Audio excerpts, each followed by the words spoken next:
هذه إذاعة الوفاق، صوت الجماهير الإريترية.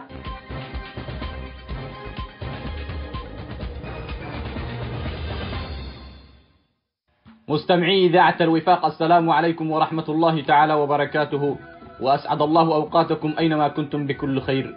نرحب بكم ونقدم لكم بثا جديدا لهذا اليوم السبت الموافق 2 من شهر مارس لعام 2019، ونستهل برنامجنا بتعليق سياسي بعنوان خيانة ومؤامرات أسياس في المرحلة الجديدة الجزء الثاني.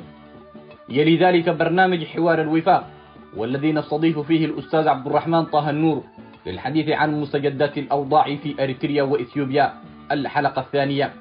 وأخيرا الجزء الثالث والأخير من مقال بعنوان إريتريا إلى أين، من إعداد وتقديم البروفيسور جلال الدين محمد صالح. متابعة طيبة نتمناها لكم مع فقرة برامجنا لهذا اليوم. هذه إذاعة الوفاق الوطني الإريتري.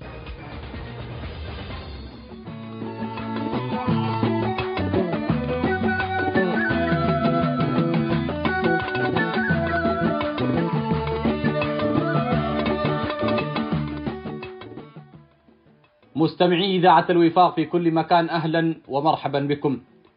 في حلقة السبت الماضي قدمنا لكم الجزء الأول من تعليقنا السياسي، والذي كان بعنوان خيانة ومؤامرة أسياس في المرحلة الجديدة. واليوم نقدم إليكم الجزء الثاني.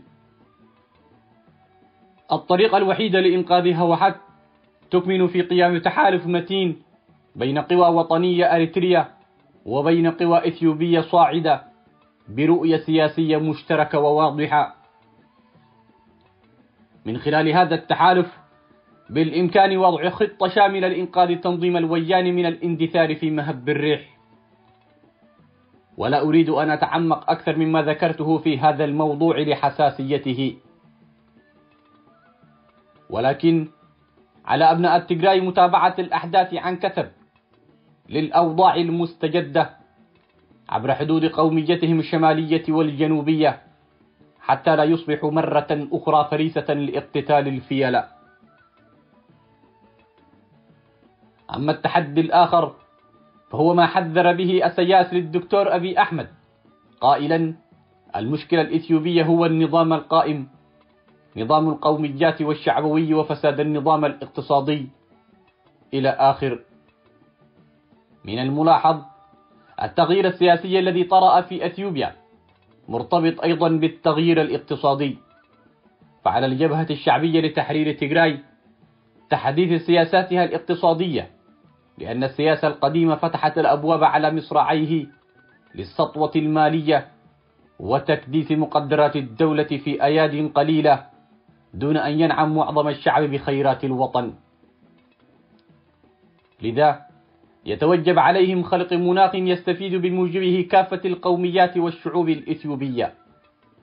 وعلى الشعوب الإثيوبية مساءلة ومراقبة سياسة أبي أحمد الاقتصادية ومعرفة الخطة المستقبلية للنظام في الجانب الاقتصادي. والغريب في الأمر هو ما نشاهده من تطفلات وتدخلات أسياس في الشؤون الاقتصادية الداخلية لإثيوبيا بحجة مساعدة رئيس وزرائها الجديد في رسم خطط اقتصادية جديدة للدولة الإثيوبية، بل وتعدى ذلك إلى محاولات لخلق نظام اقتصادي موحد لكافة دول شرق أفريقيا والقرن الأفريقي، مطالبين تلك الدول بالرضوخ لسياسة أسياس وأبي أحمد الاقتصادية. وبما إن الغسيل السياسي الذي استخدمه أسياس في أريتريا أدى إلى تشرذم الشعب ودمار اقتصاد البلد واللجوء بالمئات والآلاف، فالخطة الأسياسية هي إعادة تطبيق ذلك الغسيل، هذه المرة على كافة القوميات الإثيوبية ومن ثم على الدول المجاورة. وقد ذكر أسياس في إحدى مقابلاته بأن الخلافات مع السودان على وشك الزوال، وإنها ستكون ضمن دول التجمع الوحدوي لشرق أفريقيا. نعم، يريدون رسم خارطة جديدة لدول شرق أفريقيا ومنطقة الخليج، بما يعود بالربح بالدرجة الأولى لأبي أحمد وأسياس، حتى لو كان ذلك على حساب اقتصاد دول الجوار والخليج. وبما إن دول الجوار تعاني من مشاكل أمنية، فهذا يعني خلق قوة أمنية إثيو إريتريا تكون بوليس للمنطقة بأسرها، أي مواصلة التجنيد الإجباري في إريتريا، وبدأ مثله وتجنيد كافة الشباب الإثيوبي، وهو ما صرح به أسياس عندما قال: الأمن والسلام صعب المنال، فعلى الشباب المواصلة في الحفاظ على الأمن والسلام في المنطقة. أما فيما يتعلق بميناء عصب وتشييد البنية التحتية، يقول أسياس: يجب إصلاح وترميم ميناء عصب لخدمة الشعب الإثيوبي. هكذا يتفقه كوادر الهجدف من خلال خطب الدكتاتور أسياس. وسبق أن ذكر أسياس الخطة في إحداث طرق مواصلات تربط مصوع نفاسيد قمحر صنعاء فيزا لمبسة، وأيضا خطوط المارب أم حجر حمرة. لذا فإن إغلاق وفتح المنافذ الحدودية ما هي إلا لعبة سياسية جديدة لخلق التشرذمات والانشقاقات داخل الويان. لذا من الطبيعي الواحد منا أن يتساءل: هل أسياس زعيم دولة أريتريا أم إثيوبيا؟ نعم، هو يتصرف وكأنه زعيم إثيوبي، وأبي أحمد واجه لتمرير مخطط أسياس. والسؤال الآخر: هل أسياس هو الذي سلم مقاليد الأمور للدكتور أبي أحمد أم العكس؟ ربما نختلف في ذلك الاستنتاج، ولكن ليس بالأمر الصعب أن يتحكم أسياس بأريتريا وإثيوبيا، بل وأوسع من البلدين. ولكن لست لأجاوب على النتيجة لتحكمه بالمنطقة بأسرها، وأنا لست خائفا من سيادة الوطنية لأريتريا. كل ما في الأمر إنه يدخل إثيوبيا في نفس الوحل الذي أدخل فيه أريتريا. إلى اللقاء في حلقة السبت القادم، ومع الجزء الثالث والأخير من التعليق السياسي. تحياتي.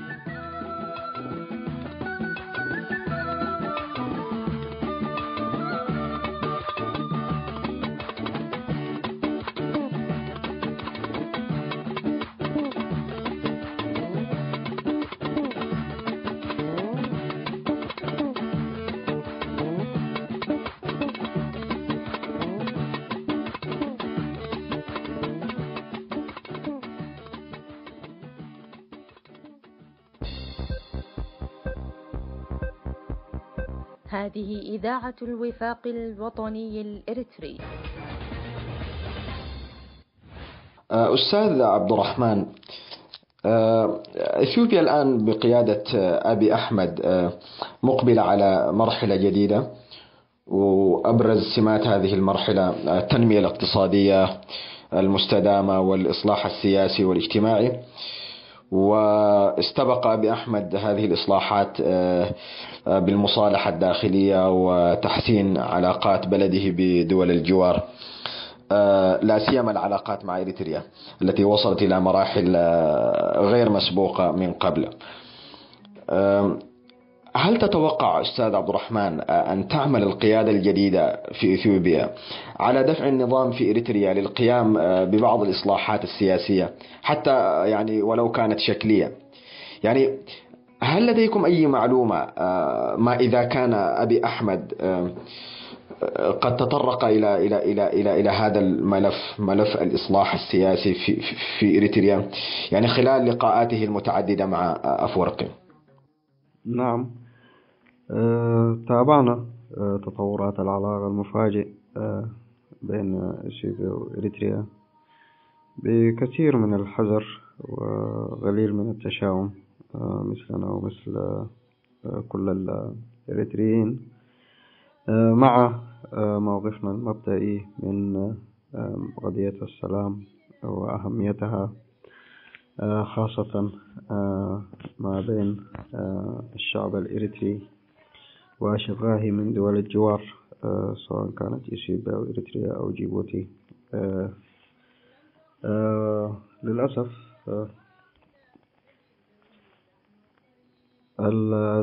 التفاؤل كان مرده أنه يمكن أن يحدث بعض التغيير الإيجابي داخل إريتريا ناتج عن التأثير والتأثر، وأيضا من خلال فهمنا أن مثل هذه التحولات الكبيرة تتطلب إجراءات جديدة وتلبي الطموح الشعب الإريتري وتلبي متطلبات السلام أيضا، خاصة أنه بهذا السلام تنتهي كثير أو أغلب أو كل المبررات التي كانت خلال النظام ذرايع ويتعلل بالعدو الإثيوبي وبموضوع بادمه في ممارساته الغمعية وكل ما قام به ضد الشعب الإريتري خلال الفترة الفاتت، ابتداء باعتقال قيادات وزراء وقيادات الصف الأول في الجبهة الشعبية أو الهجدف نفسه. أيضا كان مأمول إنه الإجراءات كما جاء في السؤال، إثيوبيا عندما نحت نحو هذه الخطوة كان هناك حراك داخلي كبير وعبارة عن ثورة أفرزت واقع جديد، وشاهدنا كثير من الإصلاحات السياسية خاصة فيما يتعلق بقبول الآخر والتعددية والاعتراف بالمعارضة، وكانت في الخارج حتى من يحمل السلاح، ودخلت في حوار مباشر واستعادت جميع الأطراف الإثيوبية التي كانت تعارض من الخارج. فكان مأمول صراحة أنه يكون في تأثير أو قد يكون من جزء من الاتفاقيات التي تمت قبل التوقيع حتى على مسودة السلام وبنودها، أنه تصفر المشاكل هذه الدول، ودي واحدة من أركان المفقودة في عملية السلام خاصة في الجانب الإريتري. عليه السلام غير متزن ما بين الجانب الإثيوبي مقارنة بالجانب الإريتري للأسف الشديد. كما أسلفنا أنه إثيوبيا الآن هي دولة تخطو نحو الديمقراطية بخطى حسيسة، ولها مؤسسات، وهناك سلطة تشريعية وسلطة تنفيذية وسلطة قضائية وغيرها من المؤسسات الحكومية الحديثة والمفقودة تماما في الجانب الإريتري. فعليه السلام إذا استمر في وضعه الحالي لن يكتب له عمر صراحة، لأنه ليست له أي ضمانات. ففي غياب الشعب الإريتري وغياب ممثلينه ومع نظام غير شرعي وليس له أي طموح أو تطلع في أنه يواكب التغيير ويلبي متطلبات هذا السلام، فالوضع هيكون مختل. والمؤسف أن النظام متمسك بنهجه الغمعي وسلب حقوق شعبه، وغير مستعد أن يغير من طبيعته، لأنه واحدة من القضايا يعني شكلت علامة كبيرة ومن التشاؤم هو أن طبيعة هذا النظام تتنافى مع السلام ومبادئ السلام على مر 27 أو 28 سنة السابقة. فالنظام معروف بعدائته لشعبه وعداؤه مع شعوب ودول الجوار، فهذا الطبع لا يمكن أن يتغير بين يوم وليلة، غير الحسابات الناتجة عن التغيير والنتائج التي يمكن أن تضر بالنظام، خاصة وأنه قد ولغ في الكثير من الدماء وكثير من الإشكالات، وأوجد واقع صعب معالجته. فالنظام لوحده الآن أيضا لا يستطيع أن يأتي بجديد في هذا الملف، لأنه خطوات التغيير يجب أن ينفتح أولا ويشرك الآخرين ثانيا، ثم يكون هناك دور لدول الإقليم والمجتمع الدولي. بالنسبة للحكومة الإثيوبية للأسف الشديد أعتقد أنه في المرحلة دي غير معنية بالوضع الداخلي الإريتري، وقد يعتبره رئيس الوزراء الآن هو استفزاز أو يعني سابق لأوانه، يعني لسه لا زال في مرحلة بناء الثقة ما بين الدولتين، وممكن يأتي لاحقا. وهذا طبعا كلام غير رسمي، لكن بعض المبررات اللي ممكن تكون وصلتنا يعني. رغم عن ذلك المتابع لكتابات وتصريحات ولقاءات النخب الإثيوبية والمستنيرين منهم بنتابع تحذيرات متكررة إنه السلام مع إريتريا في ظل الوضع الراهن صعب إنه يكون مضمون. ففي دعاوى إنه الحكومة الإثيوبية أو المجتمع الدولي نفسه يضغط في اتجاه إحداث تغيير ديمقراطي داخل إريتريا، وأنه الحكومة الإريترية مفروض تنفتح وتحتضن جميع الإريتريين، وبكده ممكن يكون في ضمان لاستمرارية السلام والتكامل الاقتصادي المعلن ما بين الدولتين. شكرا.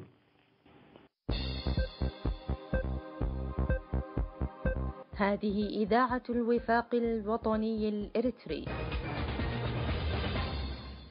مستمعي الأفاضل، إريتريا إلى أين؟ تساؤلات في استشراف المستقبل. هكذا تكلم البروفيسور برخت هبت سلاسي، وساق احتجاجه على سلام إسياس مع أبي أحمد، وقد كان من قبل ينادي نفسه بإرساء السلام بين إريتريا وإثيوبيا، ويتمنى أن لو عاد البلدان إلى وحدة تجمعهما على شكل من الأشكال. فلماذا هذا التغير وهذا الانقلاب من البروف؟ ربما تساءل المتسائلون. هل لأن السلام لم يكن مع أبناء التجراي، وأن إسياس تسبب في إسقاط أكسوم لصالح شوا، وذلك ما يعود بالضرر على نفوذ الأكسوميين في المنطقة بصفة عامة، وعلى تحكمهم في السلطة والثروة على صعيد إريتريا وإثيوبيا معا؟ كل هذا داخل في دائرة الاحتمالات والتساؤلات، وليس في السياسة محرمات ولا محظورات، فكل شيء فيها ممكن، وكل سؤال في مساراتها مشروع، وليس في السياسة حسن النوايا. أم ركب أفورقي نفسه قطار هذا السلام اضطرارا لا اختيارا، وفوجئ به أكثر من أنه توقعه وخطط له، فهو في ورطة من أمره؟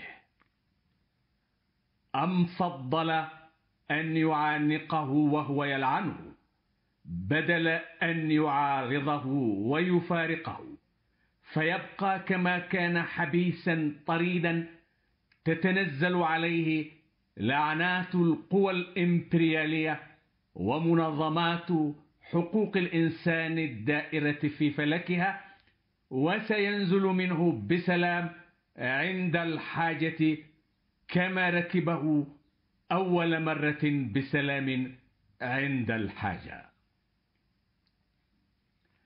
كثيرون هم الذين يتساءلون هل حقا كما يقال ويتردد أن إثيوبيا مقبلة لتلتهم إريتريا، أم أن إريتريا هي من سيخنق إثيوبيا إذا ما حاولت التهامها كما فعلت أول مرة، وأن إثيوبيا لم تستوعب الدرس بعد على الرغم من حرب 30 عاما. ما الذي يراهن عليه إسياس أفورقي في تلاحمه هذا مع إثيوبيا؟ هل إريتريا أكبر وأقوى من أن تلتهمها إثيوبيا، أم أن إثيوبيا نفسها أعجز من أن تلتهم إريتريا ولا يمكن أن تخاطر، ففي ذاكرتها ما هو كفيل بردعها؟ لماذا لا نفترض أن إقبال إثيوبيا نحو إريتريا جاء من ضعف فيها لا من قوة؟ يتساءل بعضهم، وأنها أسرع إلى التفكك من غيرها، وأن وتيرة الصراع المتصاعد بين الأورمو والأمهرة من جهة والتجراي من جهة أخرى يخفي وميض نار وينذر بحرب مدمرة، ورب شرارة تنطلق من هذا الاحتكاك تفكك إثيوبيا نفسها شذر مذر وتفرقها أيدي سبأ.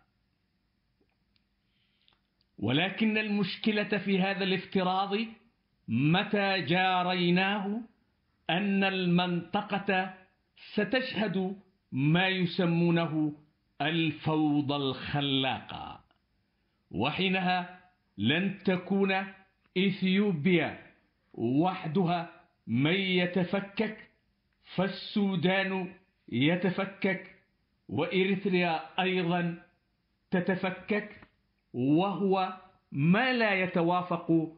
واستراتيجية الغرب بقيادة الولايات المتحدة الأمريكية بالنسبة لإثيوبيا بالذات على وجه التحديد، مما يعني أن افتراض التفكك إلى السودان وإريتريا أقرب ما يكون منه إلى إثيوبيا.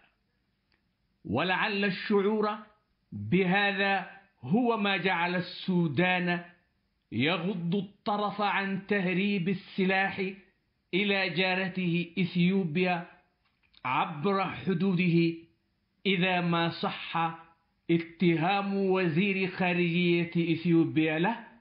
ولكن السؤال: ما الذي يستفيده أفورقي من تفكك إثيوبيا وخلط أوراق المنطقة؟ مستمعي الأفاضل، هل فعلا اللعبة انتهت كما قال أفورقي لأبناء التجراي The game is over وبات هو المنتصر، أم أنها انتقلت إلى مرحلة تالية بالنسبة لأبناء التجراي لتبدأ جولة من جولاتها القادمة. وبهذا أن اللعبة لم تنتهي بعد، وربما منتهاها هو دولة تيغراي تيغرينيا، متى أصبح تفكك إثيوبيا واقعا لا مفر منه، مهما تعارض ذلك مع الاستراتيجية الغربية في منطقة القرن الإفريقي. ولكن إلى أي حد هذا ممكن؟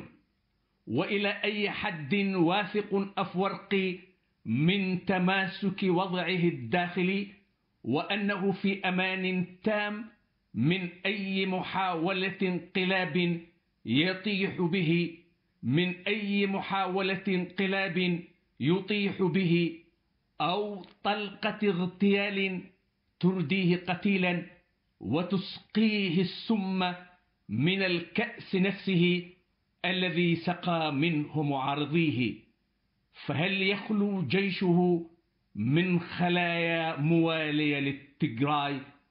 تساؤلات يطرحها بعضهم. ما الدلالات التي تحملها محاولة اغتيال رجل أفورق المخلص الجنرال سبحة فريم؟ هل الأمور كلها على ما يرام، أم أنها ملغومة وفي طريقها إلى الانفجار بين لحظة وأخرى؟ وإلى ماذا المآل والمصير ساعتها؟ هل يعني هذا أن أفورقي يحفر قبره بيده ويسرع الخطى نحو حتفه، وأننا على موعد مع انفجار مدوي يأكل الأخضر واليابس؟ فكل ما نراه أمامنا في منعطفات العلاقة الإثيوبية الإريترية نذر حرب لا تباشير سلام، وما هو في حقيقته إلا مجرد سراب يحسبه الظمآن ماء، ومجرد وهم يداعب خيال صانعيه، يخطئ من يراهن عليه في صنع السلام. فالأمر أعقد مما نتصور وأعمق مما نتخيل. كل ذلك محتمل، وكل ذلك تحليل، وكل ذلك تكهن، ولا يملك الحقيقة كما هي إلا من يصنعها اللاعبون الكبار المشرفون على ساحتها والمتابعون لمسارها. أما الأطراف الأخرى ففيها الخاسرون وفيها الأخسرون وفيها الكاسبون وفيها الأكسبون، كل حسب الدور الذي رضي أن يلعبه بالوكالة. والأيام حبلى، وربما عن قريب تأتي جهينة بالخبر اليقين. والسلام عليكم ورحمة الله تعالى وبركاته، وإلى لقاء آخر. مستمعين الأفاضل، إلى هنا وتنتهي بث برامج إذاعة الوفاق المعدة والمقدمة لهذا اليوم.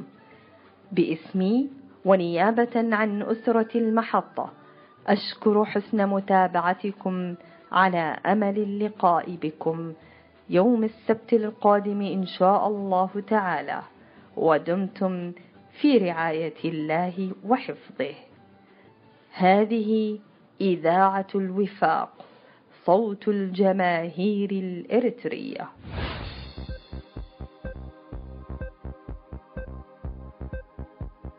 هنا إذاعة الوفاق الوطني الأريتري.